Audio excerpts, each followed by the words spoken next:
नमस्कार साथियों। स्वागत है आप सभी का तेज सिविल के डिजिटल प्लेटफॉर्म पे।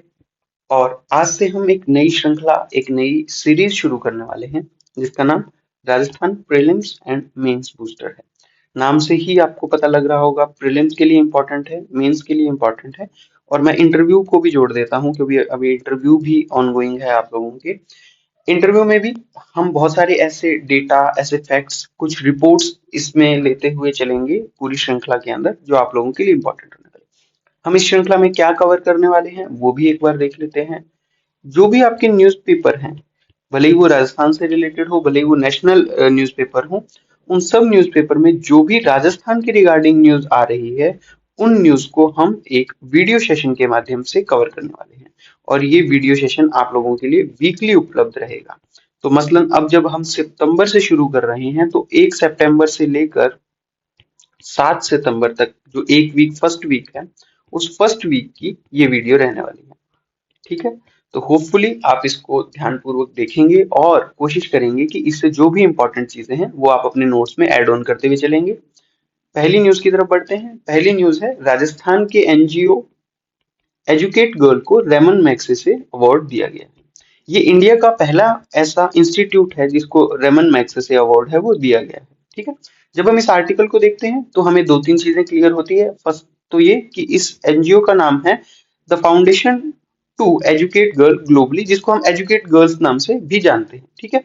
इस एनजीओ को चलाने वाली महिला का नाम है सफीना हुसैन, जिन्होंने लंदन स्कूल ऑफ इकोनॉमिक्स से अपनी पढ़ाई पूरी करके 2007 में राजस्थान के दो जिलों से, दो डिस्ट्रिक्ट से, पाली और जालोर से ये एनजीओ शुरू किया था, जो अब लगभग 10 लाख बच्चियों को एजुकेशन प्रोवाइड करवा चुका है। यह जो एनजीओ है, यह एनजीओ 30,000 से ज्यादा गांवों से अब तक जुड़ चुका है। और इनका एम है कि ये 10 मिलियन से ज्यादा गर्ल्स को एजुकेशन प्रोवाइड करवाएं।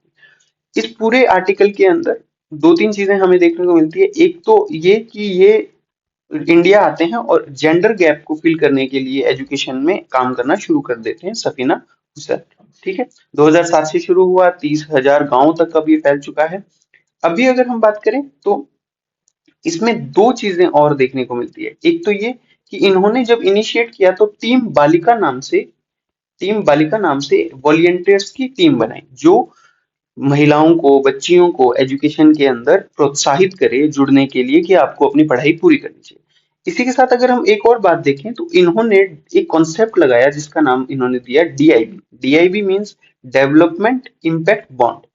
ये डीआईबी जो भी एनजीओ के अंदर कंट्रीब्यूट करने वाले हैं उनको ये बताता है कि आपके कंट्रीब्यूशन से क्या फायदा हुआ है।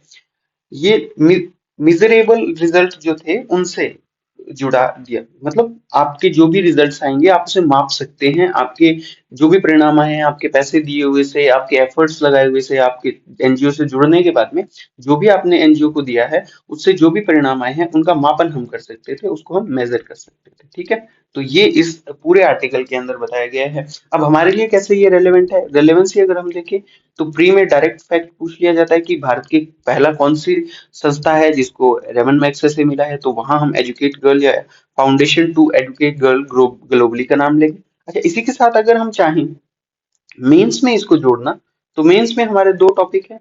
एक तो अगर हम चाहें तो सोशियोलॉजी में भी इसका यूज कर सकते हैं। इसी के साथ एजुकेशन का जो टॉपिक है वो हमारे सिलेबस के अंदर है, मेंस के अंदर। तो दोनों के अंदर अगर हम चाहें तो इसको जोड़ सकते हैं। ठीक है।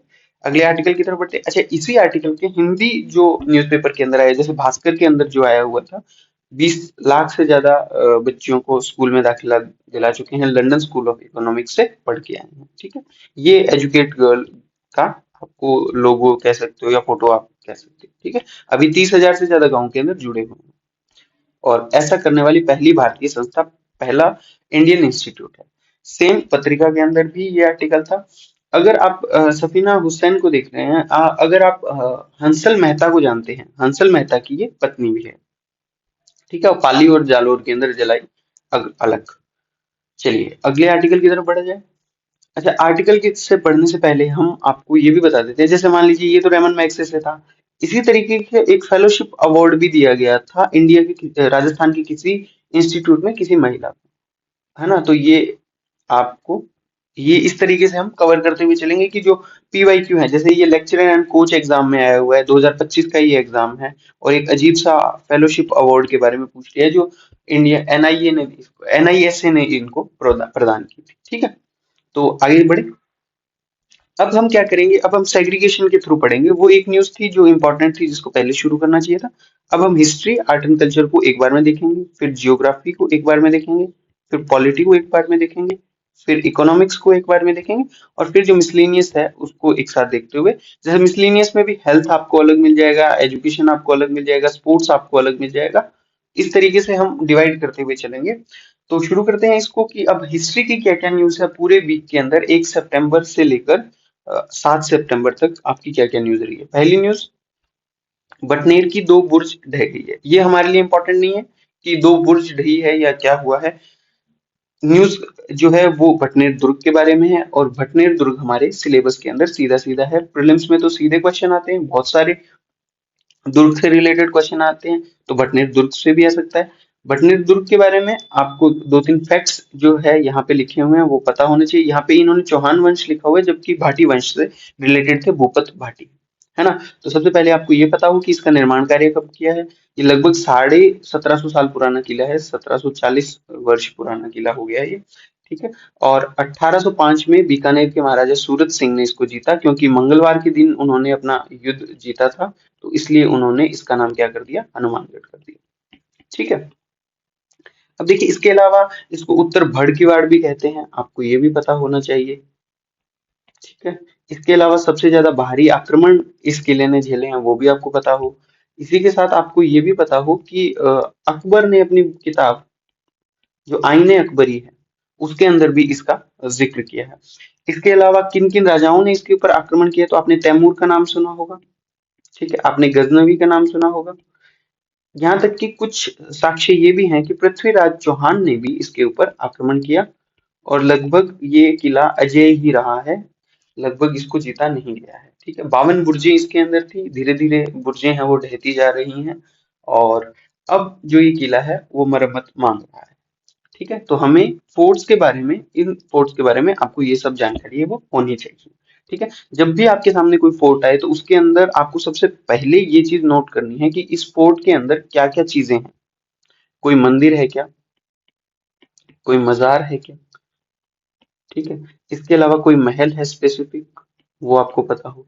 इसके अंदर कोई और निर्माण कार्य है, कोई और चीजें ऐसी है जो, जैसे कोई तोप, है ना, या कोई खजाना टाइप, या कोई भूल भुलैया टाइप, कुछ भी ऐसा हो जो आपको ध्यान में रखना हो, वो आपको पता होना चाहिए। फिर इसके कितने पोल हैं, यानी दरवाजे कितने हैं, वो भी आपको पता होने चाहिए। गेट्स आपको पता होने चाहिए। कोई भी कंस्ट्रक्शन वर्क है, कोई पैलेस है, कोई टेम्पल है, या कोई मस्जिद है, वो आपको पता होना चाहिए। यानी कि हमें किसी भी दुर्ग को पढ़ते टाइम ये बात उससे रिलेटेड पता हो। जैसे भटनेर से रिलेटेड आपको ये सारी बातें पता होना चाहिए कि इसके अंदर कोई मंदिर है क्या, कोई मजार है। जैसे शेर खान की मजार एक है जो इसके अंदर कंसिडर की जाती है, जो बलबन के भाई हैं उनके बारे में। ठीक है, तो कोई महल है क्या, कोई और जैसे कोई तोप, कोई भूल भुलैया, कोई और ऐसा कंस्ट्रक्शन है क्या इसके अंदर, और दरवाजे हैं वो कितने हैं। ठीक है, तो इस तरीके से आपको दुर्ग से रिलेटेड, फोर्ट से रिलेटेड आपको ये सारी बातें हैं वो पता हो, क्योंकि क्वेश्चन इसी तरीके के आ रहे हैं। आप देखिए प्रीलिम्स के क्वेश्चन कुछ इस चीज के रिगार्डिंग। एक क्वेश्चन इन्होंने दिया हुआ है कि सुदर्शनगढ़ नाम से किस किले को जाना जाता है, तो उपनाम भी आपको पता हो।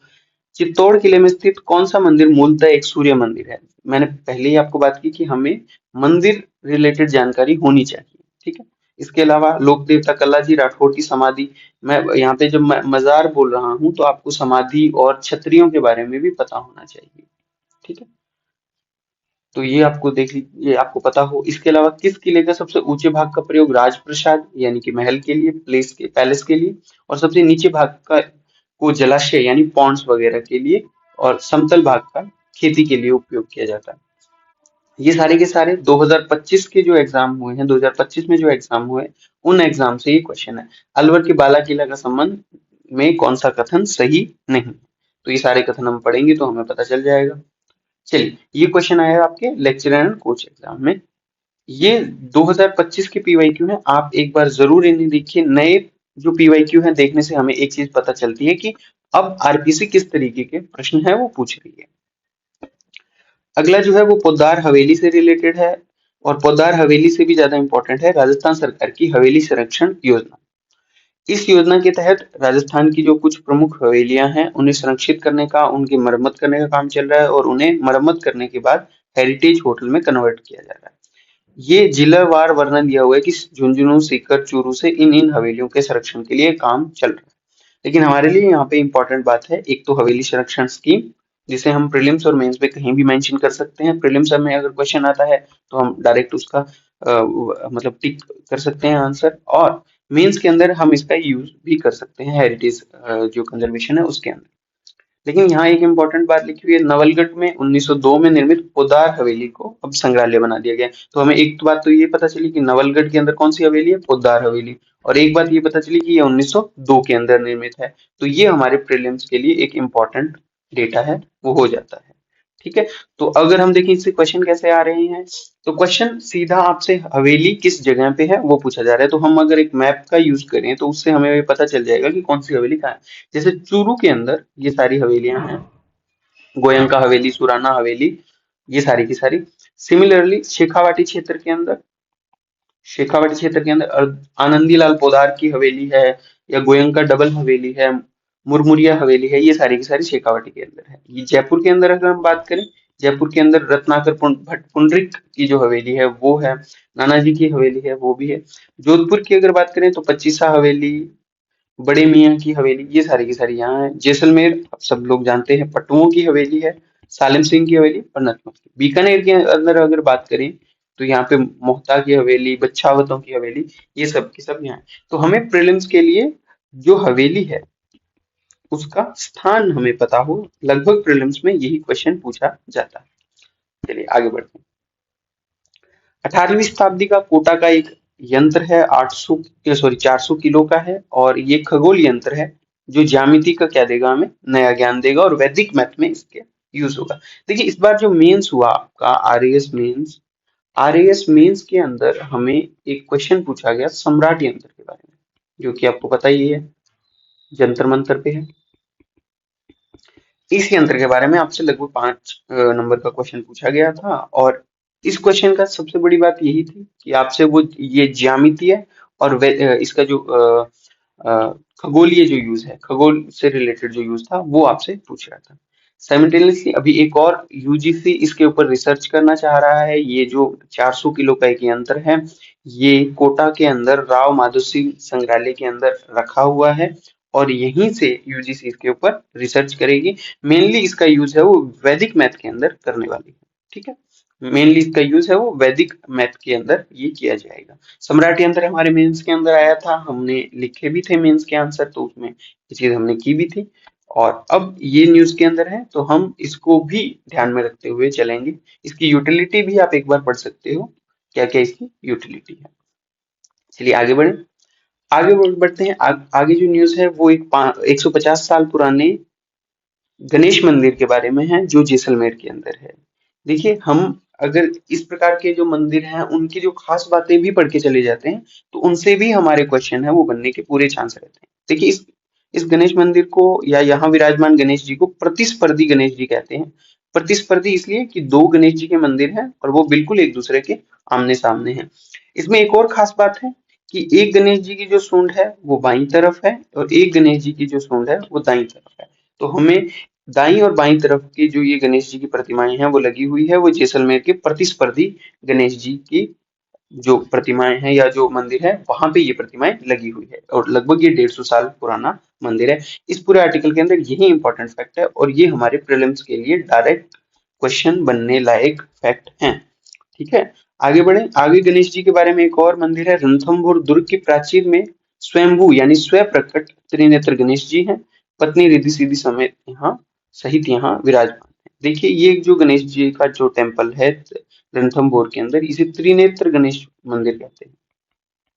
कहते हैं कि गणेश जी की मूर्ति के अंदर तीसरा तीसरा नेत्र है, और ये तीसरा नेत्र भगवान शंकर ने, भगवान शिव ने उन्हें दिया था, और as a knowledge, as a ज्ञान के प्रतीक के रूप में इस त्रिनेत्र को या तीसरे नेत्र को माना जाता है। ठीक है, अगर हम आर्टिकल को यहाँ से पढ़ें तो दो तीन चीजें और भी पता चलती है कि महाभारत काल में भी श्री कृष्ण और रुक्मणी जी का जो विवाह है उसकी पहली कुकुपत्री, पहला जो निमंत्रण, पहला इनविटेशन है वो यहाँ आया था।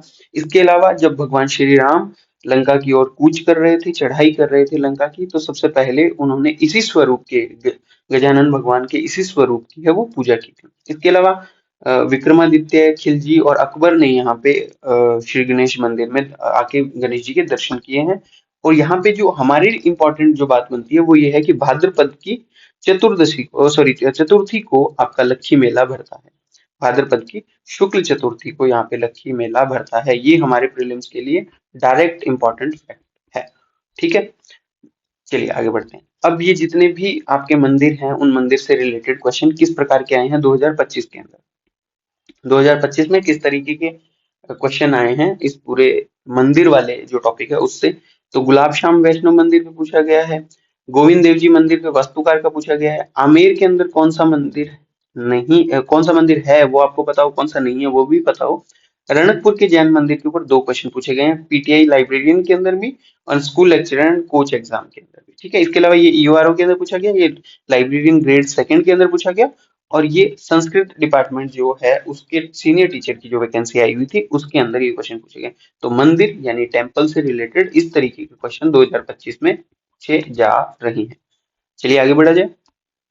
अगर हम मेलों की बात करें, क्योंकि अभी भाद्रपद चल रहा है, भाद्रपद के अंदर काफी मेले हैं वो लगते हैं राजस्थान के अंदर। खिजड़दी मेला सबसे इंपॉर्टेंट है, सबसे पहले है। खिजड़दी मेले के अंदर आपको ये पता हो कि कारण क्या है इस मेले का, क्यों लगता है और कब लगता है, ये बात आपको इम्पोर्टेंट हो। ठीक है, तो 10वीं की तिथि को ये मेला लगता है, ये तो पता ही है। कारण आपको पता ही है, अमृता देवी बिश्नोई के नेतृत्व में 363 लोगों ने खिजड़ली जो गांव है जोधपुर के अंदर, वहां पे अमृता देवी बिश्नोई के नेतृत्व में खिजड़ली को बचाने के लिए, ये जो खेजड़ी वृक्ष है उसको बचाने के लिए अपने प्राणोत्सर्ग कर दिए थे। 363 लोगों ने शहीद हो गए थे इसमें। उस समय जोधपुर महाराजा अभय सिंह थे, और अभय सिंह जी के आदेशानुसार जो इनके साथी यहाँ पे खेजड़ली वृक्ष काटने के लिए गए हुए थे, उन्होंने लोगों को भी वृक्ष के साथ काट दिया। इसमें 69 महिलाएं थी लगभग, दिया हुआ है ये डाटा, और बचे हुए जो है वो पुरुष थे। ठीक है, और मेले के अंदर हम बात करें तो कुछ झलकियां आपको दिख रही होगी। महिलाएं राजस्थान की पारंपरिक वेशभूषा के अंदर है, और उन्होंने स्वर्ण जड़ित आभूषण है वो पहने हुए हैं, और लदे हुए हैं वो सोने के आभूषण से। मेरा प्रश्न है, आप कमेंट सेक्शन में बताइए इस आभूषण को आपके यहाँ क्या कहा जाता है। ठीक है, अगले मेले की तरफ बढ़ते हैं। अगला मेला है खरनाल मेला, जो कि वीर तेजाजी की जन्मस्थली पर लगा है, और हाल ही में तेजाजी के मंदिर निर्माण के लिए भी कार्य प्रारंभ हो चुका है। सांसद महोदय ने 11 करोड़ रुपए देने की घोषणा की है। जब हम तेजा जी के बारे में पढ़ रहे हैं तो उनके मेले की तिथि हमें पता हो, ये भी तिथि 10वीं ही है, खेजड़ली मेले के साथ की ही तिथि है। अच्छा, इसमें आपको तेजा जी से रिलेटेड कुछ फैक्ट्स पता होने चाहिए, जैसे जन्म से रिलेटेड, जैसे आपको जन्म के बारे में पता हो, जैसे आपको पता हो कि तेजा जी की जो सर्पदंश है वो कहाँ हुआ था, यानी कि उनको जो स्नेक बाइट है वो कहाँ हुआ था। ठीक है, इसके अलावा आपको ये भी पता हो कि इनके मेले कहाँ लगते हैं, कब लगते हैं, ये भी पता हो। इसके अतिरिक्त आपको इनके जो उपनाम है वो भी पता हो। इसके अतिरिक्त आपको ये भी पता हो कि तेजा जी के जो भजन है, या जो कृषि कार्य करते हुए हम कुछ गीत गाते हैं तेजा जी के, उनको तेजा टेर कहते हैं। इससे इस पे क्वेश्चन आया है।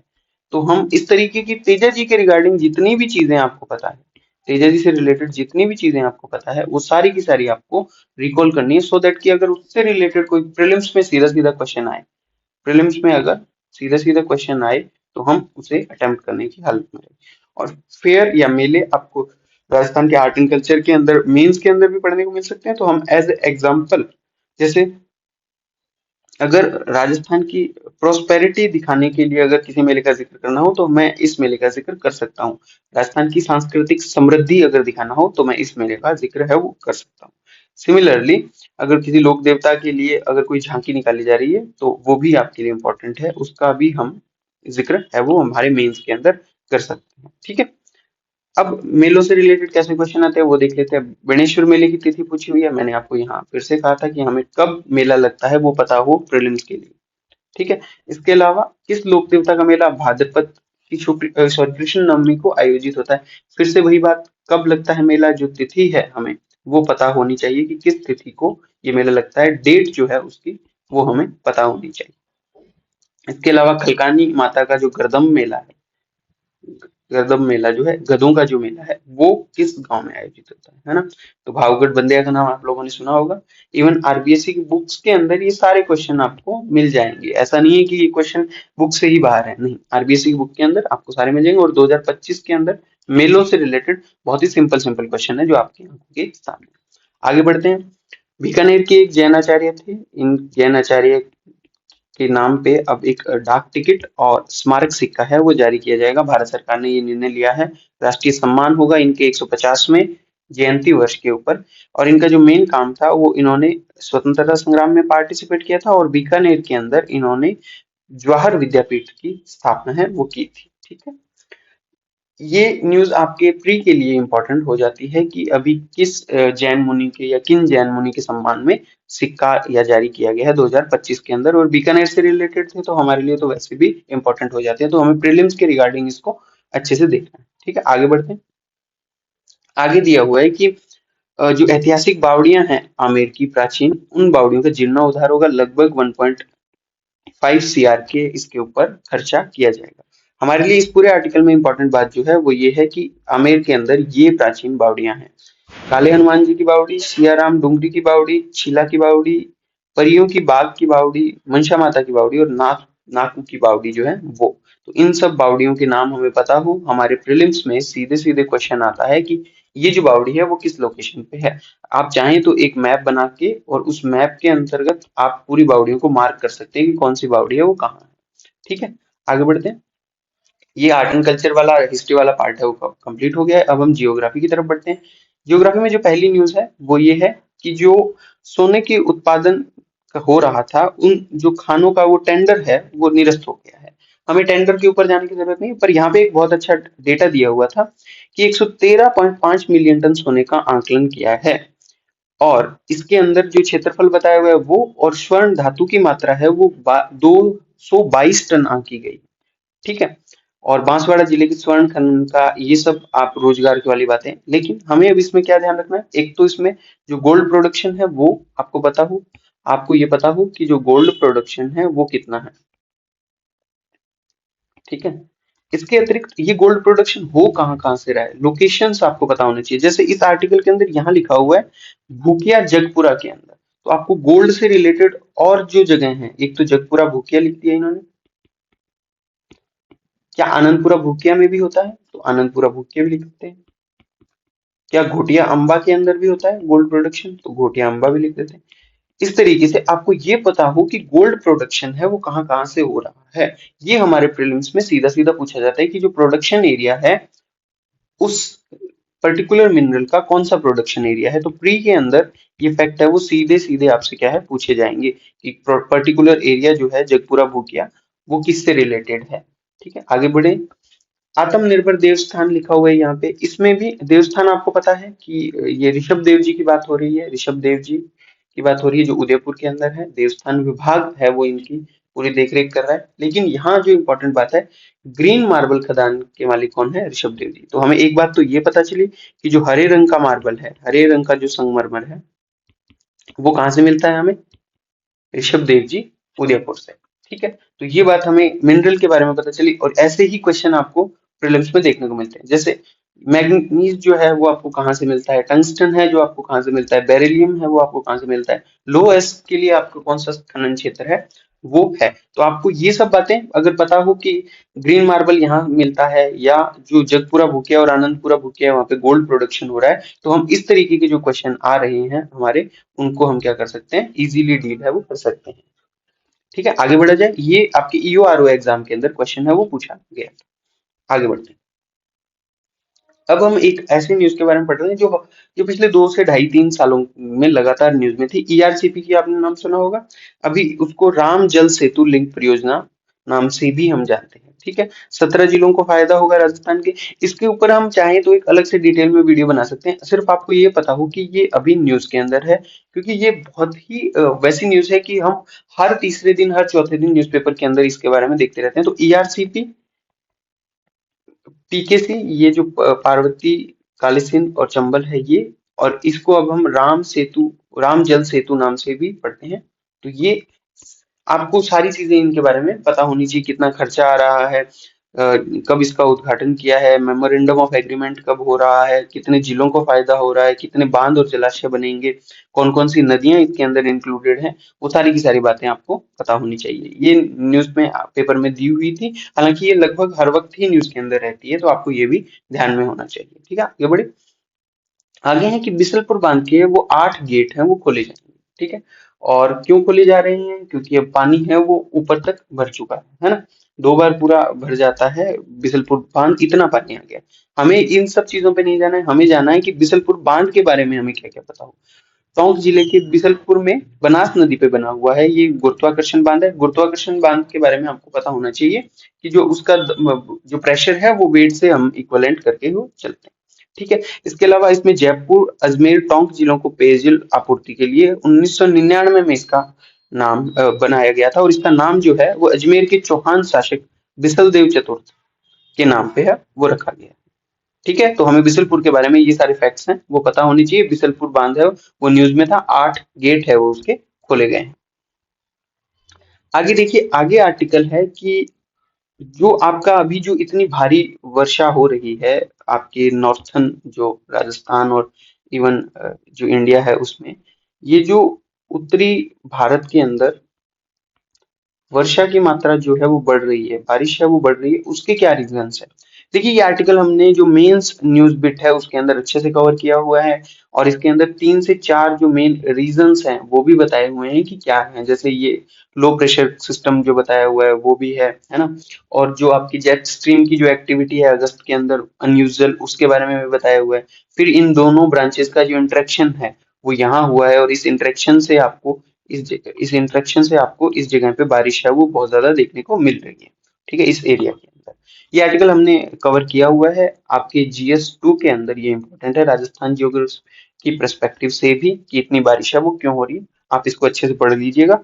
और अगर आप इसके डिटेल एक्सप्लेनेशन चाहते हैं तो वो डिटेल एक्सप्लेनेशन हमने मेंस बिट्स के अंदर वो भी की हुई है। ठीक है, आगे बढ़ते हैं। दक्षिण पश्चिम मानसून के मौसम में प्राप्त औसत वर्षा की मात्रा के अनुसार इन जो जिले हैं इनको अवरोही क्रम में व्यवस्थित करना है। ये URO के अंदर आया हुआ है, और ये जो वर्षा हो रही है हम अरे यहाँ पे, इससे भी हम इसको एक बार के लिए रिलेट कर सकते हैं, लेकिन ये एवरेज का पूछ रहा है तो हमें एवरेज का भी पता होना चाहिए। ठीक है, आगे बढ़ते हैं। कॉरिडोर से जुड़ेंगे सरिस्का और जमुआ रामगढ़। सरिस्का आपको पता है टाइगर रिजर्व है, जो हमारे राष्ट्रीय वन्य जीव बोर्ड है उसने अपनी मीटिंग के अंदर ये डिसाइड किया है कि इनके बीच में कॉरिडोर बना देते हैं। जमुआ रामगढ़ जो कि एक सेंचुरी है, अभ्यारण्य है, और सरिस्का टाइगर रिजर्व के रूप में। सरिस्का टाइगर रिजर्व के बारे में आपको पता होना चाहिए, अलवर जिले के अंदर है। 1955 में इसे अभ्यारण्य बनाया था, और 1978-79 के बीच में इसे टाइगर प्रोजेक्ट के रूप में है वो डेवलप किया गया था। ठीक है, इसके अलावा इसमें रॉयल बंगाल टाइगर, सांभर, नीलगाय, जंगली सुअर, लकड़बगा, ये सब मिलता है। कांगनबाड़ी जो किला है वो भी इसके अंदर है, जहाँ पे औरंगजेब ने अपने बेटे दारा शिकोह को कैद करके रखा था। इसमें सिलिसेड और जैसमंद झील भी इसी के मतलब एरिया के अंदर आती है। यहाँ पे नीलकंठ महादेव का एक मंदिर है, पांडुपुल हनुमान मंदिर भी यहीं पे है। 200 से ज्यादा ये जो पक्षी हैं वो यहाँ पे रहते हैं। सरिस्का के बारे में हमें ये सारी बातें पता होनी चाहिए, प्रीलिम्स में क्वेश्चन है वो आ जाते हैं। इसके अलावा जम्मू और रामगढ़ के बारे में बात कर लेते हैं। जम्मू और रामगढ़ के बारे में यहाँ जिक्र किया था, पर आगे एक और न्यूज थी तो उसको भी देख लेते हैं। जम्मू और रामगढ़ अभ्यारण्य में दिखा है एक दुर्लभ बारहसिंगा। दुर्लभ बारहसिंगा, इसमें क्या दुर्लभ बात है, इस बारहसिंगा की जो सिर पे जो 12 शाखाओं वाले सिंग है वो हमें देखने को मिलते हैं। ठीक है, इसे दलदली हिरण के नाम से भी जाना जाता है।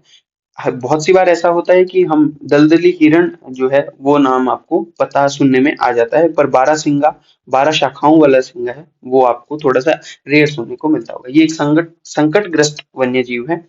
हमें क्या ध्यान रखना है, हमें ध्यान रखना है जम्मू और रामगढ़ वन्य जीव अभ्यारण्य के बारे में, कब इसकी स्थापना हुई है, कितना इसका एरिया है, कौन कौन से जीव यहाँ पे मिलते हैं हमें, और यहाँ पे भी पक्षी प्रजाति है वो बहुत अच्छी मात्रा में पाई जाती है। ठीक है, प्रीलिम्स में हमारे सीधा क्वेश्चन बन सकता है कि हाल ही में दुर्लभ जो संकटग्रस्त जीव जो दलदली हिरण है वो निम्न में से किस अभ्यारण्य में देखा गया था।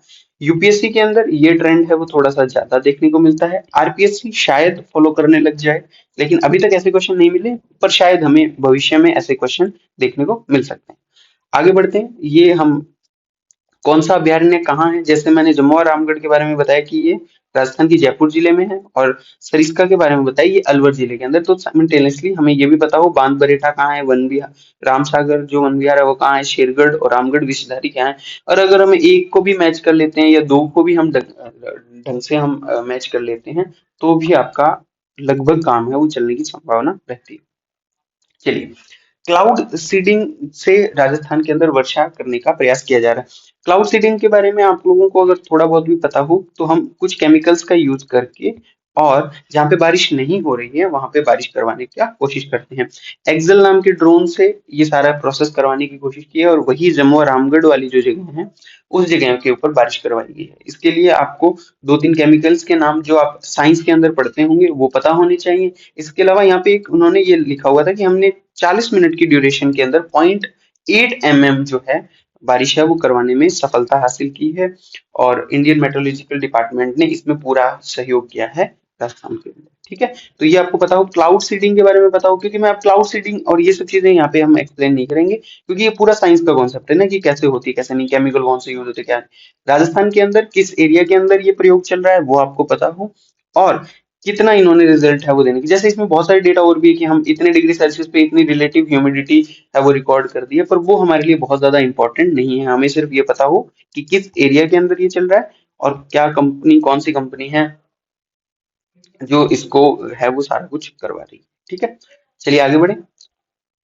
आगे बढ़ते हैं, आगे पॉलिटी की न्यूज है। पॉलिटी के अंदर सबसे पहली न्यूज हम बात करें तो शेडो कैबिनेट बने तो बहस का स्तर होगा मजबूत। यहाँ पे जो कॉन्सेप्ट है वो कॉन्सेप्ट कौन सा है, शेडो कैबिनेट का है, और हम इसे लगभग पब्लिक एडमिनिस्ट्रेशन में कंट्रोल ओवर एग्जीक्यूटिव के अंदर पढ़ते हैं। इससे आपको दो तीन चीजें क्लियर होगी। एक तो आपको ये पता चलेगा कि कौन से डिपार्टमेंट का कौन मिनिस्टर है, कौन माननीय किस विभाग से संबंधित है मंत्री महोदय, और इसके अलावा शेडो कैबिनेट का कॉन्सेप्ट भी आपको पता होना चाहिए। ये कॉन्सेप्ट मेनली आपको यूके और कनाडा जैसे देशों के अंदर देखने को मिलता है। होता क्या है कि मान लीजिए उच्च शिक्षा और परिवहन के लिए माननीय प्रेमचंद बैरवा जी है वो मंत्री है, तो उन्हीं मंत्री के काम को निगरानी रखने के लिए विपक्ष अपनी तरफ से एक मंत्री नियुक्त करता है, दयाराम जी पवार परमार सॉरी। और दयाराम जी क्या करते हैं, जब भी विधानसभा के सत्र में इस तरीके की बैठकें होती है जहां पे प्रेमचंद बैरवा जी अपने विभाग से रिलेटेड जानकारी प्रस्तुत करते हैं, तो उस काम के अंदर उनके द्वारा किए हुए काम के अंदर जो भी कमियां रही है, जो भी उन्होंने मिसमैनेजमेंट किया है, या जो भी टाइमली कंप्लीटेशन नहीं किया है, उसके बारे में दयाराम जी उनकी क्या करते हैं, आलोचना करते हैं। हालांकि ये हो नहीं पाया है राजस्थान के अंदर, तो ये उन्होंने आर्टिकल दिया है कि अगर हो जाए तो बहसों का स्तर है या डिबेट्स जो है हमारी वो बेटर हो जाएंगी। जो कैबिनेट मिनिस्टर है, कैबिनेट मिनिस्टर के ऊपर या उनके कार्य प्रणाली को देखने के लिए एक मिनिस्टर विपक्ष का नियुक्त किया जाता है विपक्ष के द्वारा। हालांकि ये कोई ऑफिशियल नहीं है, एक बहुत ही अनऑफिशियल टर्म है, जो कि सिर्फ और सिर्फ उनके काम की आलोचना और उनके काम के ऊपर सवाल उठा सके, उनके काम के ऊपर उनको सही डायरेक्शन दे पाए, इसके लिए ये नियुक्त किया जाता है। और कंट्रोल ओवर एग्जीक्यूटिव जो पार्ट है, कंट्रोल ओवर एग्जीक्यूटिव जो पार्ट है, कार्यपालिका पे नियंत्रण वाला जो पार्ट है, उसके अंदर हम हैं वो पढ़ते हैं ये सारी चीजें, है ना। तो आप लोग थोड़ा सा ध्यान में रखिएगा। और अगर इस बार अगर कंट्रोल ओवर एग्जीक्यूटिव का क्वेश्चन आए तो इस आर्टिकल को, इस न्यूज को, हम इससे जो डेटा मिले हैं हम उन्हें कोट भी कर सकते हैं कि राजस्थान में ये चल रहा है। केरल के अंदर शायद 2018 के अंदर ऐसा बनाया गया था एक, और वो काफी पॉपुलर भी रहा था उस समय। ठीक है, अच्छा इसके अंदर मैं आपको एक और चीज ऐड कर देता हूँ। ये चीज करने से, जो शेडो मिनिस्टर करने से आपको फ्यूचर के जो मिनिस्टर है वो रेडी मिलते हैं। मान लीजिए गोविंद सिंह जी डोटासरा है, या गोविंद सिंह जी तो वेटरन है, पर फिर भी जैसे कोई नया नाम मनीष यादव जी है या मुकेश भाकर जी है, ये लोग अगर आप अनुभव लेते हैं कि कैसे एक मंत्री काम होता है, वो अगर ये अनुभव ले लेते हैं तो भविष्य में जब ये मंत्री बनेंगे तो ये बहुत आसानी से काम है वो कर पाएंगे। क्यों? क्योंकि इन्होंने पूरी कार्यप्रणाली है वो समझ ली है मंत्री की कैसे होती है। ठीक है, आगे बढ़ते हैं। कोई भी अंतिम संस्कार से न रहे वंचित, बनाओ ऐसी नीति। माननीय हाईकोर्ट ने ये निर्णय दिया है, जो खंडपीठ है पुष्पेंद्र जी भाटी और विपिन जी गुप्ता की जो पीठ है, उन्होंने ये निर्णय दिया है कि कोई भी सार्वजनिक भूमि है, ठीक है, कब्रिस्तान हो भले ही शमशान हो, इसके अंतर्गत आपको किसी भी एक समुदाय के या किसी भी एक वर्ग का वर्चस्व या आधिपत्य नहीं होना चाहिए या कब्जा नहीं होना चाहिए। उन्होंने साफ शब्दों में ये बात कही है कि ये सारी की सारी जिम्मेदारी है वो आपकी पंचायती राज विभाग की या जो वहां की लोकल सेल्फ गवर्नमेंट है उनकी है। और साथ ही राज्य सरकार को भी 2 हफ्ते के अंदर, 2 सप्ताह के अंदर एक शपथ पत्र के द्वारा इस सब चीजों के बारे में अपना जो पक्ष है वो रखने का बोला है। हुआ क्या है, कोर्ट ने साफ कहा है कि ये जो फंडामेंटल राइट है उसका उल्लंघन है, सम्मान पूर्वक जीवन का जो अधिकार है उसका उल्लंघन है, अगर हम किसी को भी उसके अंतिम संस्कार यानी कि लास्ट प्रोसेसिंग से, लास्ट जो उसका राइट है उससे रोकते हैं, तो ये उसके FR यानी फंडामेंटल राइट का क्या है, उल्लंघन है। ये बात कही है। आपको अगर सुप्रीम कोर्ट की कुछ वर्डिक्स याद आते हो तो पैसिव यूथेनेशिया या इच्छा मृत्यु का जो कॉन्सेप्ट है उसके अंदर भी ये बात कही हुई है कि गरिमापूर्ण जो मृत्यु है वो किसी भी इंडिविजुअल का अधिकार हो सकता है। आपको एक मामला भी अगर याद आ रहा है तो अरुणा शानबाग का जो मामला था, Aruna Ramachandra Shanbaug versus Union of India का मामला है। ये 2007 का मामला होना चाहिए जहां तक मैं रिकॉल कर पा रहा हूँ। इसमें ये साफ कहा कि अगर हमें कोई मेडिकल बोर्ड, पहले तो कोर्ट ने मना ही किया कि हम इच्छा मृत्यु नहीं दे सकते हैं, पर बाद में कहा कि अगर कोई मेडिकल बोर्ड हमें ये बात कह देता है कि है वो ये डिक्लेयर करते हैं कि ये जो व्यक्ति है जिनने ये अप्लाई किया है पैसिव यूथनेशिया या इच्छा मृत्यु, वो लाइलाज बीमारी से जूझ रहे हैं और उनका इलाज, उनका ठीक होना, उनकी क्योरेंस जो है वो लगभग ना के बराबर है, उनकी ठीक होने की संभावना लगभग 0 है, तो हम उन्हें पैसिव यूथनेशिया दे सकते हैं। इसमें जो अरुणा जी की वकील थी पिंकी बिरानी, उन्होंने काफी दलील दी इस मुद्दे पे और अंततः कोर्ट ने भी ये एक्सेप्ट किया कि हाँ, गरिमापूर्ण जो है वो मृत्यु या जो उनका जीवन है उनको गरिमापूर्ण जीने का अधिकार है। अदरवाइज वो चाहें और उनकी ऐसी स्थिति है तो वो इस चीज के लिए एलिजिबल है। इसके अलावा कॉमन कॉज का एक मामला हुआ था, वो भी आपको ध्यान हो, common cause versus Union of India. उस मामले के अंदर भी सेम ही डिसीजन को रिपीट किया था कि गरिमापूर्ण जीवन है वो अधिकार है किसी भी इंडिविजुअल का। तो सेम हाई कोर्ट ने भी ये डिसीजन दिया है। तो आपको अब मेंस के लिए अगर कहीं पे यूज करना हो तो हाई कोर्ट के वर्डिक्ट का हम यूज कर सकते हैं। प्रीलिम्स में हमारे जो फैक्ट्स हैं वो ये हैं कि कौन से मामले के अंदर उन्होंने गरिमापूर्ण जीवन का है वो वर्डिक्ट है वो सुप्रीम कोर्ट ने दिया था।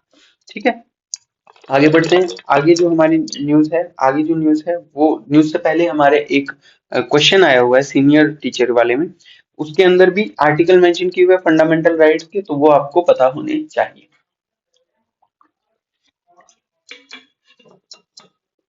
इसके अंदर आपको कौन सा केवल नागरिकों के लिए दावा करता है वो पता होना चाहिए।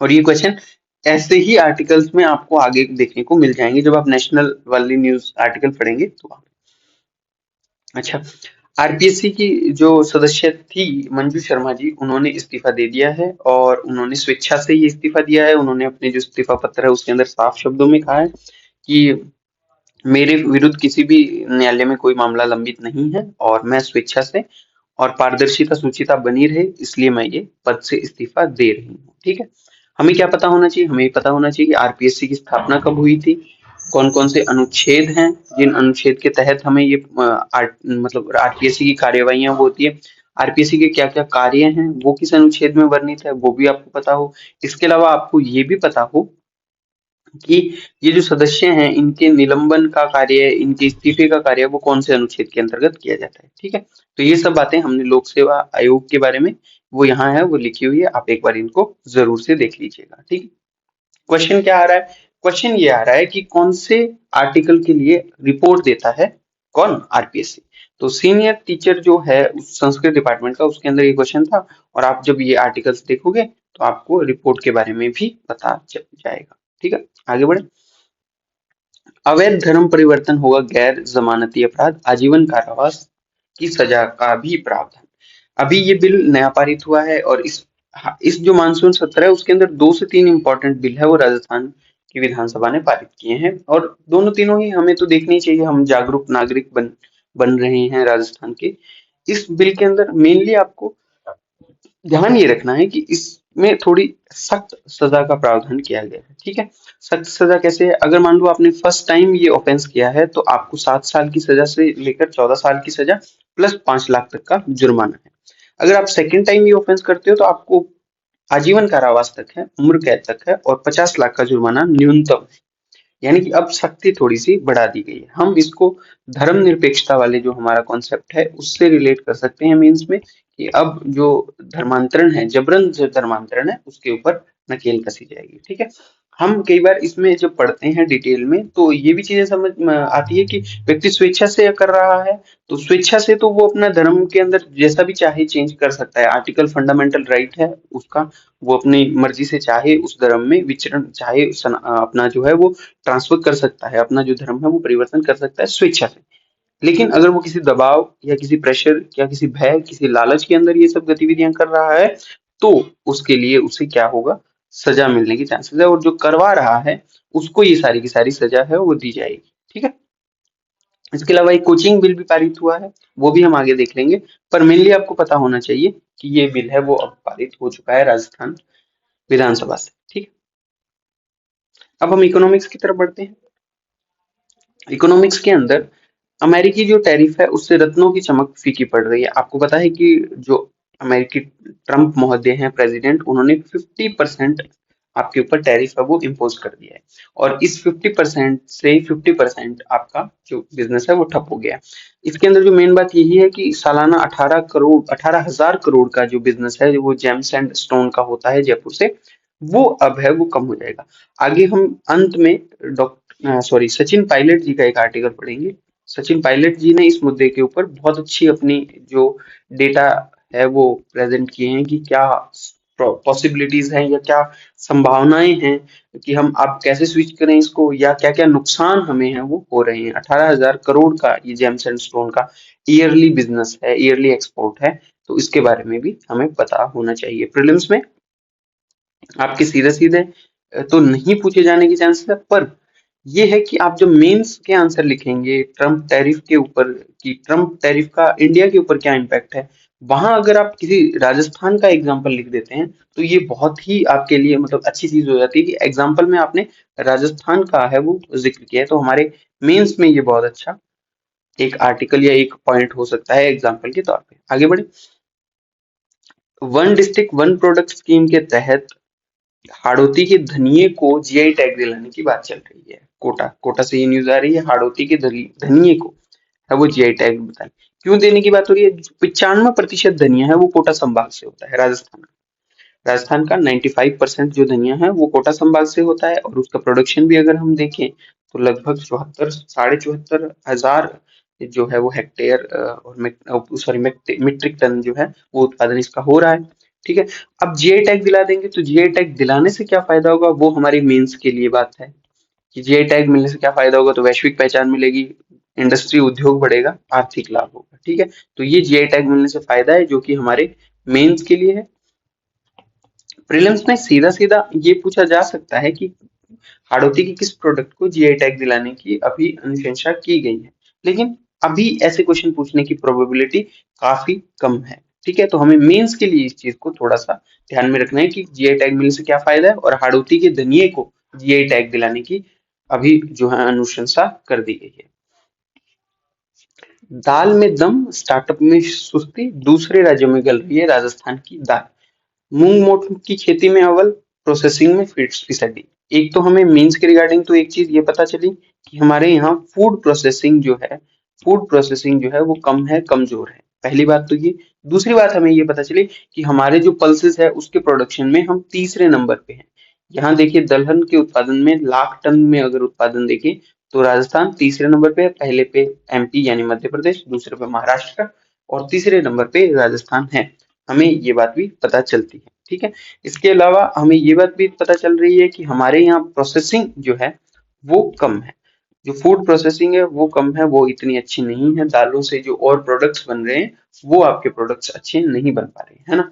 तो सरकार ने इसमें क्या किया है, सरकार दलहन आत्मनिर्भरता मिशन के ऊपर काम कर रही है, और मेंस के लिए हमारे बहुत ही इंपॉर्टेंट बात हो जाती है कि दलहन आत्मनिर्भरता मिशन से हमें क्या क्या चीजें मिल रही है। जलवायु पे काम कर रहे हैं हम, अच्छे बीज मिल रहा है, हमें सपोर्ट प्राइस अच्छा मिल रहा है, तो ये सारी की सारी बातें आपकी मेंस के लिए काफी इंपॉर्टेंट हो जाती है कि आप मेंस में इन पॉइंट्स का कैसे यूज करते हो।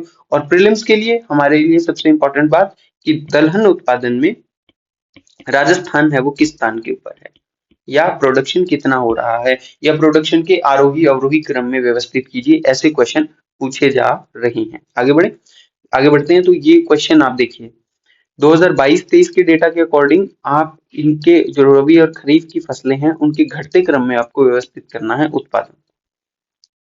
आपको ये भी बताना है कि राजस्थान का स्थान कौन सा है इन सब में। जैसे दलहन में आपका उत्पादन में तीसरा स्थान है, मूंगफली में कौन सा है, चने में कौन सा है, सोयाबीन में कौन सा है। आपको ये भी बताना होगा 2021-22 के डेटा के अकॉर्डिंग। और ये पीटीआई एंड लाइब्रेरियन के अंदर आया हुआ क्वेश्चन है, 2025 का ही पेपर है। दोनों क्वेश्चन एक ही साल के, ठीक है। तो ये आपको जब ऐसे आर्टिकल्स पढ़ते हो आप, तो आपको ये पता चलता है कि यार साथ में हमने पीवाईक्यू देखा और आर्टिकल भी देखा, तो हमें ये पता चला इस आर्टिकल में हमें पढ़ना क्या क्या है, क्या हमारे लिए इंपॉर्टेंट चीज है इसके अंदर, ठीक है।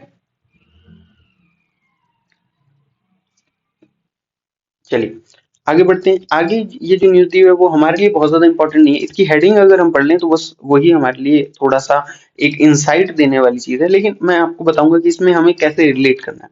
राजस्थान, एमपी, छत्तीसगढ़ के कारखानों में मजदूरों की सैलरी सिक्किम से आधी ही, यानी सिक्किम से भी आधी मिल रही है। पर हमारे यहाँ इसमें जो और बाकी डेटा दिया है उसका हमारे कोई रोल नहीं है। हमें ये बात ध्यान में रखनी है कि राजस्थान में जो न्यूनतम जो वेतन है, राजस्थान में जो न्यूनतम वेतन है उसके क्या मापदंड है। सरकार, राजस्थान सरकार ने इसके लिए कितने रुपए मतलब असंगठित क्षेत्र के लिए या जो जिसके अंदर कोई मशीनरी का वर्क नहीं है उसके अंदर कितना दिया हुआ है न्यूनतम जो ये ये परिश्रमिक जो है, सॉरी, ये।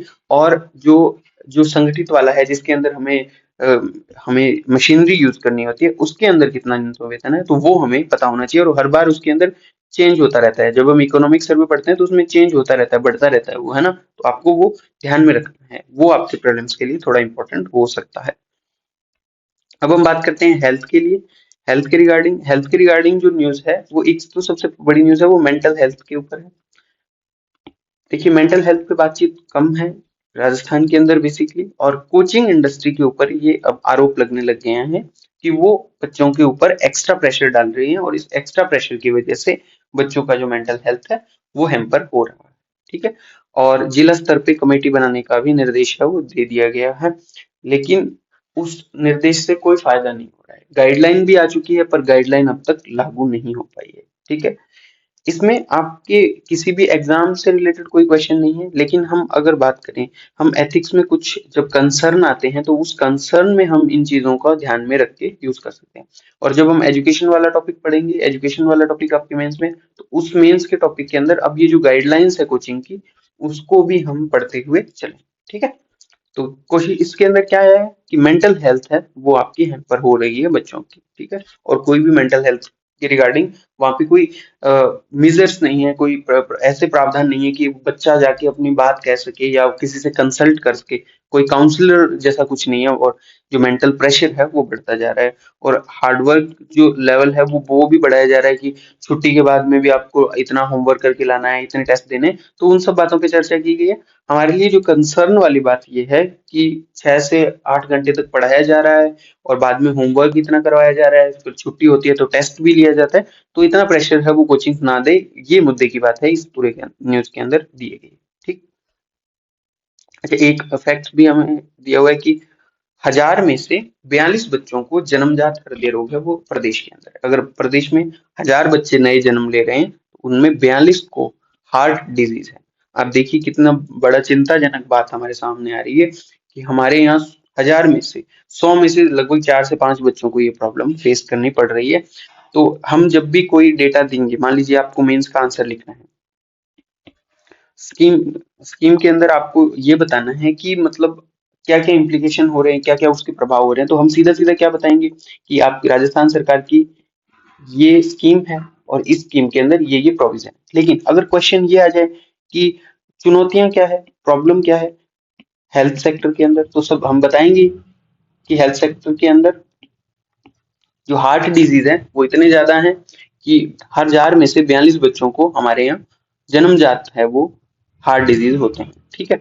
और फिर हम बताएंगे कि सरकार इसके लिए ये प्रयास है वो कर रही है। जो एसएमएस हॉस्पिटल है उसके अंदर प्री स्क्रीनिंग और ये सब आपको करवाई जा सकती है, आपको इससे बचा जा सकता है, ठीक है। तो ये हमने पढ़ लिया है। एसएमएस ने दुनिया में पहली बार एक कारनामा किया है, पॉलीमर माइट्रल वॉल्व ट्रांसप्लांट किया है।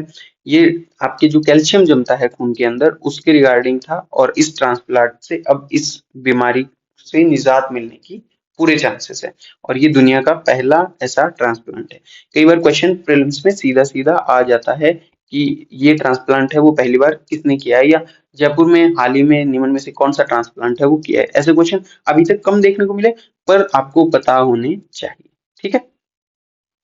हाँ, जैसे देखिए, इन्होंने ना कोई एक न्यूरल न्यूरल जो प्रोटीन है उसके ऊपर इन्होंने एक खोज की थी, उसके लिए इनको अवार्ड दिया गया है ना। ये अवार्ड अपन ने पहले भी देख चुके हैं, पर ये आपको पता होना चाहिए कि नई चीज के ऊपर इन्होंने रिसर्च की थी, इसलिए इनको ये अवार्ड दिया गया। और यहाँ पे भी एक नई चीज के ऊपर रिसर्च हुई है, तो इसलिए हमारे लिए भी ये थोड़ी सी इंपॉर्टेंट हो जाती है कि हमें पता हो है। जैसे इसके अंदर क्या है ना, बेसिकली आपको जैसे अब न्यूज, मैं आपको पूरा डिजीज तो नहीं समझा पाऊंगा, लेकिन जैसे खून को पतला करने के लिए और वो सारा सारी सिस्टम है कि कैल्शियम जमने लगता है, खून को पतला करना होता है, उसके लिए आपको दवाएं खानी पड़ती है, तो उसके लिए इन्होंने क्या है, ये ट्रांसप्लांट है वो बनाया।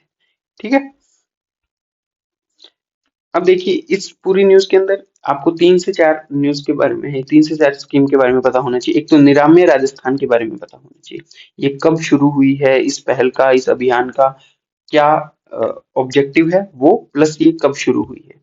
ठीक है, तो आपको पता हो 7 अप्रैल 1925 के अंदर इस अभियान की शुरुआत की गई थी। फिर एक मधुहरी जो है, मिशन मधुहरी, उसकी स्टार्टिंग कब हुई है और कितने जिलों के अंदर काम कर रहा है, कितने रोगियों को वो अभी तक फायदा पहुंचा पा रहा है।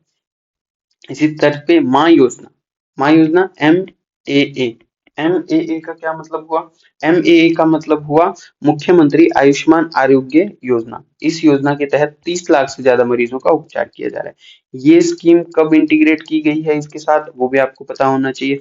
प्लस में आपको ये भी पता होना चाहिए कि बाहर के मरीजों के लिए भी ये है वो काम कर रही है, तो ये भी आप ध्यान में रख के चल सकते हैं। जब हम मेंस के कुछ आंसर लिखते हैं, तब हम किसी भी स्कीम के बारे में उसके ऑब्जेक्टिव लिखते हैं, उसके प्रावधान लिखते हैं, सबसे पहले उद्देश्य लिखते हैं, फिर उसके जो प्रावधान हैं वो भी हम ऐड करते हैं। तो वहां पे आप किस माँ स्कीम के प्रावधान जब आपसे पूछे जाएं, तो यहाँ से उठा के हम ऐड है वो कर सकते हैं। इसके अलावा एक और है इसके अंदर, वो है रामाश्रय वार्ड। ये कब शुरू किया गया था, ये भी आपको पता होना चाहिए, और इसके ऑब्जेक्टिव क्या है वो भी हमें ध्यान में रखते हुए चलना है। तो मेंस में हमारे सीधे सीधे ऑब्जेक्टिव पूछ सकता है और इसके प्रोविजन भी पूछ सकता है, जबकि प्रीम के अंदर ये कब शुरू हुआ, किस डिपार्टमेंट ने शुरू किया, और इसके अंदर अभी क्या क्या स्कीम्स चल रही हैं। कई बार स्टेटमेंट वाले जब क्वेश्चन आते हैं, उन स्टेटमेंट वाले क्वेश्चन में 3 से 4 स्टेटमेंट हमें इसके रिगार्डिंग मिल जाते हैं, और उसमें से हमें एक है वो अलग से छांटना पड़ता है कि ये सही है या नहीं। ठीक है। अब अगर हम बात करें, आगे जो न्यूज है वो स्पोर्ट्स से रिलेटेड है। स्पोर्ट्स हमारा बेसिकली मेंस का पार्ट है, GS3 का, स्पोर्ट्स एंड योगा। एक स्कीम है पे एंड प्ले स्कीम। पे एंड प्ले स्कीम राजस्थान सरकार द्वारा शुरू की गई थी, अब उसको पुनः चालू की गई है। ठीक है, पहले शुरू की गई थी लेकिन अब 1 जनवरी से पुनः चालू की गई। इसके अंदर 3 कैटेगरी दी गई है, 3 कैटेगरियों के अंदर आपको डिवाइड किया हुआ है, और अब आपको खेलने के लिए एक शुल्क है वो देना पड़ेगा। जॉगिंग करने आ रहे हैं तो भी आपको, मॉर्निंग वॉक और जॉगिंग करने आ रहे हैं तो भी आपको शुल्क है वो देना पड़ेगा। और ये सारी की सारी जो ये स्कीम है वो राजस्थान क्रीड़ा परिषद है ना, RHC द्वारा लागू की गई है, राजस्थान राज्य क्रीड़ा परिषद द्वारा शुरू की गई है। तो हमारे सिलेबस के अंदर, GS के अंदर, GS3 के अंदर, स्पोर्ट्स एंड योगा के अंदर मेंशन है ये, तो सीधा सीधा हमारे लिए ये इंपॉर्टेंट हो जाती है, पे एंड प्ले स्कीम। ठीक है। इसके बारे में आपको जितने भी यहाँ पे फैक्ट दिए हुए हैं वो एक बार आप ध्यान में रख लीजिएगा। मेंस में अगर 2 नंबर या 5 नंबर के क्वेश्चन आते हैं इससे रिलेटेड, तो हम लिखने की स्थिति में रहें। ठीक। अभी डेफ ओलंपिक होगा समर का, जो कि टोक्यो के अंदर होने जा रहा है। राजस्थान से ये 7 खिलाड़ी जा रहे हैं, इनका नाम हमें पता हो, क्योंकि प्रीलिम्स में बहुत ज्यादा चांसेस हैं कि हमें इनसे डायरेक्ट क्वेश्चन पूछा जाए। रमेश कुमार जेवलिन थ्रो से जा रहे हैं, वीरेंद्र सिंह 10 किलोमीटर वॉक में जा रहे हैं, पीयूष बैडमिंटन में, अभिनव भी बैडमिंटन में, अर्शित टेनिस खेलने जा रहे हैं, मैना गुजर 800 मीटर के लिए जा रहे हैं, और घनश्याम जी हैं वो रेसलिंग यानी कुश्ती के लिए जा रहे हैं। ये आपको, इनको स्पोर्ट्स के साथ इनके नाम आपको पता हो। ठीक है, ये प्रीलिम्स के लिए हमारे बहुत ज्यादा इंपॉर्टेंट हो जाएगा। आगे बढ़े। RCA में ये जो आपके वेटरन्स हैं, इन सबको श्रद्धांजलि देना शुरू होगा। आपने सलीम दुरानी का नाम सुना होगा, आपने राज सिंह का नाम सुना होगा, राज सिंह डूंगरपुर, इनका नाम आपने जरूर सुना होगा। राज सिंह डूंगरपुर का क्रिकेट खेलते थे। मानवेंद्र सिंह जी का नाम सुना होगा, राजेंद्र सिंह जी राठौड़ का नाम सुना होगा, आपने भगवंत सिंह जी का नाम भी सुना होगा, है ना, हनुमंत सिंह जी का भी नाम सुना होगा। अब क्या है, हमने ये क्यों मार्क किया है, हमारे GS 3 के अंदर राजस्थान के खेलों में योगदान पूछा जाता है खिलाड़ियों का। तो सलीम दुरानी जी का या राज सिंह डूंगरपुर जी का जो खेलों में योगदान है राजस्थान के, वो आपको पता होना चाहिए। पार्थ सारथी शर्मा जी का भी, यानी ये जो वेटरन्स है, इन वेटरन के बारे में आपको पता होना चाहिए। हमारे यहाँ क्या करते हैं, जैसे सीधा पूछ लिया कि पूर्णिया बैनर्जी के बारे में उनकी उपलब्धियां बताइए, ओल्ड में किसी का, है ना। अब ये वेटरन है, इन्होंने संन्यास ले लिया, कोच रहे अभी, अब तो कोच हैं ये, तो इनके बारे में पूछ लिया। सलीम दुरानी जी के बारे में पूछ सकता है कि इनको खेलों में योगदान के बारे में बताइए। तो हमें इन लोगों के बारे में, इन प्लेयर्स के बारे में, इन वेटरन्स के बारे में भी थोड़ा थोड़ा है वो पता होना चाहिए। ठीक है, मेंस में 2 नंबर का क्वेश्चन हमारे यहाँ आने के चांसेस रहते हैं। आगे बढ़े, आगे मिसलिनियस है। मिसलिनियस के अंदर अब हम देखते हैं किस प्रकार की न्यूज है। साइबर जो अपराध है, सॉरी सफर जो है, उसके लिए आपको एक राज कॉप जो ऐप है उससे आपकी सुरक्षा पता की जाएगी। न्यूज क्या है, न्यूज पहली बात तो हमें ये देखना है कि महिलाओं के जो ऊपर अपराध हैं उसके आंकड़े में क्या स्थिति है। ठीक है, 2025 और 24 में क्या क्या आंकड़े आए हैं वो। ठीक है, तो एब्यूज के जो हैं या जो एक्सप्लॉइटेशन के हैं वो डेटा ज्यादा है हमारे पास। रेप एंड पॉक्सो वाले मामले भी बढ़ते जा रहे हैं, आप देखिए। ठीक है, इसके अलावा अब इसके अंदर इन्होंने क्या किया है, कमिश्नरेट ने ये डिसाइड किया है कि हम हर एक कैब के अंदर एक CCTV कैमरा लगाएंगे और उस कैमरे का इंटीग्रेशन राजकॉप ऐप से करेंगे। ठीक है, अभी इनका जो 250 कैमरे लगाने का जो है वो निर्धारण हुआ है। तो महिला सुरक्षा के लिए प्रयास जो किए जा रहे हैं उसमें हम एज ए एग्जाम्पल मेंस में इसको लिख सकते हैं कि राजस्थान सरकार द्वारा महिला सशक्तिकरण के लिए क्या प्रयास किए जा रहे हैं, तो उसमें, या महिला सुरक्षा के लिए क्या प्रयास किए जा रहे हैं उसमें भी हम इसको ऐड कर सकते हैं। प्रीलिम्स में आपको राजकॉप ऐप के बारे में पता होना चाहिए, जो कि अब पुरानी है न्यूज, मतलब ऐसा नहीं है कि अभी बन के आई, पुरानी है। ठीक है, तो आपको ये भी चीज ध्यान में रखनी चाहिए। अभी निफ्ट जो रेटिंग आई है उसके अंदर राजस्थान है वो, राजस्थान का कोई भी इंस्टीट्यूट नहीं है, पिछड़ गया है। तो हमारे मेंस में कैसे हम इसको रिलेट करेंगे, मेंस में इसके क्या कारण है वो आपको पता होने चाहिए। और इस आर्टिकल के अंदर भी उन्होंने अच्छे से दिया हुआ है कि हम क्यों पिछड़ रहे हैं, उसके कारण आपको पता होने चाहिए। ठीक है, दूसरी बात, प्रीलिम्स में डायरेक्टली ये ऐसा नहीं पूछा जाएगा कि अब निफ्ट के अंदर हमारा 100 इंस्टीट्यूट में हमारा क्यों नहीं नाम है। हमारा ये जरूर पूछा जा सकता है कि राजस्थान की किसी यूनिवर्सिटी या या किसी संस्थान का इसमें रैंकिंग में कौन सा स्थान है, वो पूछा जा सकता है। वो जब आप आर्टिकल पढ़ेंगे तो आपको क्लियर हो जाएगा, पर वो इतना पीछे है कि पूछने के चांसेस वो भी कम हो जाते हैं। लेकिन हमारा हायर एजुकेशन में क्यों पिछड़ पिछड़ रहा है प्रदेश, उसके लिए आपको कारण है वो एज इट इज मेंशन है। और ये इंटरव्यू के लिए भी आपके इंपॉर्टेंट हो जाता है। इंटरव्यू में कई बार आपसे ये प्रश्न पूछ लिया जाता है कि राजस्थान की जो हायर एजुकेशन है उसमें बहुत बड़े कोई अच्छे इंस्टीट्यूट नहीं है, तो इसके क्या कारण है, या हम क्यों पिछड़ रहे हैं उसके क्या कारण है। ठीक है, आगे बढ़े जाए। आगे 2 अभियान के बारे में बात चल रही है, एक तो शहर चलो अभियान और एक गांव चलो अभियान। सबसे पहले शहर चलो अभियान 15 सितंबर से शुरू होगा और उसके अंदर ये सारे काम है वो करवाए जाएंगे। माननीय मुख्यमंत्री महोदय का यह मानना है कि जितने भी मामले जो लंबित हैं उन सब मामलों को निपटाया जाएगा। ठीक है, ये सारा का सारा काम चलेगा शहर चलो अभियान में। और 18 सितंबर से गांव चलो अभियान चल रहा है और उस गांव चलो अभियान के अंदर ये सारा का सारा काम है वो किया जाएगा। बेसिकली जो भी कब्जे से रिलेटेड, सीमा विवाद से रिलेटेड, नामांतरण से रिलेटेड, सहमति से रिलेटेड कोई भी प्रॉब्लम चल रही है, पट्टे से रिलेटेड कोई प्रॉब्लम चल रही है, जन्म मृत्यु प्रमाण पत्र या जितने भी प्रकार के प्रमाण पत्र है उनसे रिलेटेड कोई प्रॉब्लम चल रही है, कोई भी मामला चल रहा है, उसको हम क्या करेंगे, निस्तारण करने का प्रयास करेंगे। ठीक है, तो ये इस आर्टिकल के अंदर आपको दिया गया। ठीक है, आगे बढ़े। आगे जैसे देखिए यहाँ पे गांव चलो अभियान है, वैसा ही एक अभियान था कर्म भूमि से मातृभूमि अभियान, और ये PRO का पेपर हुआ था आपका मई के अंदर, उसमें पूछ लिया गया था। तो आपको ये ऐसे अभियान के बारे में पता होना चाहिए कि ये किससे रिलेटेड है, गांव चलो अभियान है वो किससे रिलेटेड है, आपको ये पता होना चाहिए। आगे बढ़े, ये है कोचिंग बिल। ठीक है, कोचिंग बिल वैसे देखिए हमारे सिलेबस में सीधा है नहीं, हम एजुकेशन से इसको रिलेट कर सकते हैं। राजस्थान की एजुकेशन आपका जो टॉपिक है राजस्थान इकोनॉमिक सर्वे में भी आप पढ़ते होंगे, लेकिन इस बिल के कुछ एक अच्छे प्रावधान है वो हमें पता होना चाहिए। पहले तो ये कि एक साथ आप सारी फीस नहीं ले सकते हो, ठीक बात है। और दूसरी बात, अगर बच्चे ने एडमिशन ले लिया और बच्चे को पसंद नहीं आया तो आपको फीस रिफंड करनी पड़ेगी। ठीक है, बीच में छोड़ता है बच्चा तो आपको फीस रिफंड करनी पड़ेगी। ये 100 से ज्यादा बच्चे हैं आपके पास, तो आपको रजिस्ट्रेशन करवाना ही पड़ेगा। ये कोचिंग के लिए कंपलसरी कर दिया गया है। कोचिंग के जो कॉल सेंटर है वो 24/7 अवेलेबल रहेंगे बच्चों की मदद के लिए, ये भी इनमें क्लियर कर दिया गया है। प्लस यहाँ पे कुछ और चीजें भी दी हुई है, जैसे कोचिंग रेगुलेटिंग अथॉरिटी बनाने की बात चल रही है, ये भी होगा। इसी के साथ साथ स्टडी मटेरियल और जो नोट्स हैं वो फ्री देने पड़ेंगे। जैसे तेज सिविल आपको फ्री क्लासेस दे रहा है, वैसे अब कोचिंग्स को फ्री मटेरियल भी देना पड़ेगा, ये भी इस बिल के अंदर है वो तय कर दिया गया है। ठीक है। इसके अलावा आपको एक चीज और ध्यान रखनी होगी, जो साइकोलॉजिकल या जो काउंसलिंग वाली हेल्प है वो भी प्रोवाइड करवानी पड़ेगी कोचिंग्स को। ठीक है। तो ये कोचिंग बिल है वो पारित हो चुका है। कोचिंग बिल के बारे में एक डिटेल में वीडियो अगर आप चाहते हैं बनाई जाए तो आप बताइए, हम पूरी की पूरी एक वीडियो इसके ऊपर बना के लेके आएंगे कि क्या क्या आप लोगों के राइट है एज ए स्टूडेंट कोचिंग में, और क्या as a coaching owners coaching वालों के राइट्स हैं इस पूरे एक्ट के अंदर जो मेंशन किया हुआ है उसको। हम पूरा एक्ट पढ़ेंगे आप लोगों के लिए।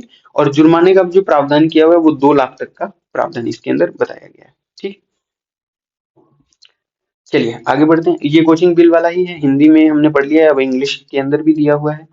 साइबर ठगी की बात करें तो साइबर ठगी के एनालिसिस किया है इसके अंदर, और डेटा बताया हुआ है कि 10 अगर 100 ठगी हो रही है तो 3.5 राजस्थान के अंदर होती है, यानी 3.5% ठगी है वो यहाँ हो रही है। ठीक है।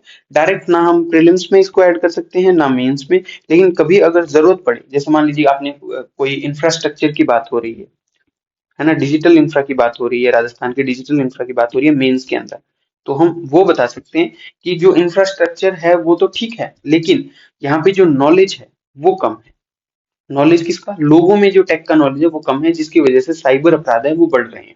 इसके अलावा यहाँ पे दिया हुआ है कि इसकी जो प्रॉब्लम है, इसकी जो चुनौतियां हैं वो क्या है। तो ये बता रहा है कि एक्सपर्ट की कमी है, स्टाफ नहीं है, आईटी बैकग्राउंड नहीं है, 350 से ज्यादा साइबर एक्सपर्ट है बट लेने हैं बट लिए नहीं है। ठीक है। तो ये सारी की सारी प्रॉब्लम्स है वो हमें पता होगी। तो इंफ्रा, डिजिटल इंफ्रा से रिलेटेड अगर कोई मेंस का क्वेश्चन होता है स्पेसिफिकली राजस्थान का, तो वहां हम इसका है वो यूज कर सकते हैं। ठीक है।